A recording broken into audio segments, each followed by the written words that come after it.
Obviously, I know you, but most people know you as Natalie Tysdal on Every Day. They know your public persona. I know that you're also a private person. So I know this wasn't an easy decision for you to tell your story.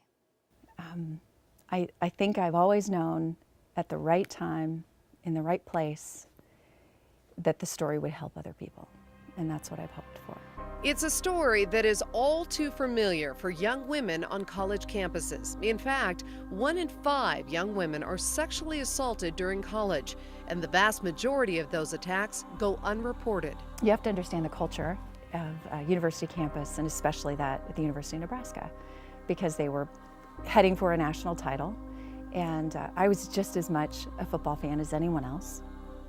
And it was a tough decision because many people didn't want anything to bring down the football team, and especially something that was like a sexual assault charge against one of the star players. I was out with my friends, typical college night, in a crowded place. Had you ever met this guy No, before? I had no idea who he was. It took someone else telling me. All I knew is that he was a big guy who looked scary and who scared me. And did he approach you? A few times. And I tried to push him away, and he didn't want anything to do with that. Instead, he forced himself upon her, sexually assaulting her. You know, I think like most people, I went home and I thought, I'm done with this. I'm okay. I survived. I can get past this. And then it was weeks, days, and then weeks, and then months later, I had the same nightmare. And I couldn't get his face out of my mind. And I realized he was controlling me. And that's what I wasn't going to let happen. You were scared. Absolutely. And when another student came to me and said I was raped twice by that same person, I realized, and no one's done anything? Why isn't anyone doing anything? And I knew that somebody had to stop this person. So Natalie went to police and pressed charges. And while that was by no means easy, And I was scared to death and still wanted to walk away.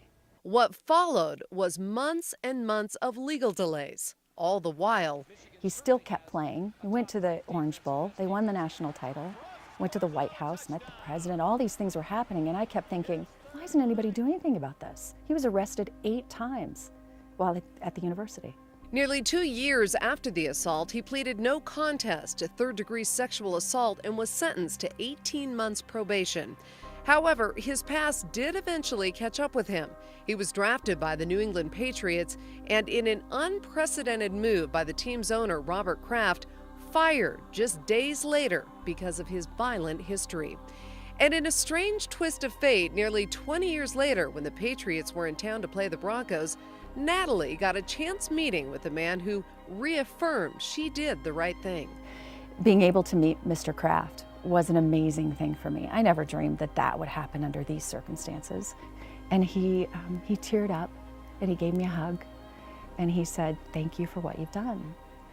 And I looked at him and I said, "Oh no, thank you for what you've done." And it was just a moment. It was just one of those very meaningful moments. A moment for Natalie that may have finally helped make it the right time and the right place to tell her story. Would never want anyone to ever go through the scrutiny that I went through or that other women do when they decide to press charges against someone for what they did that was wrong. But I would certainly hope that if it ever happened, that they would come forward with confidence and say, "I didn't do anything wrong.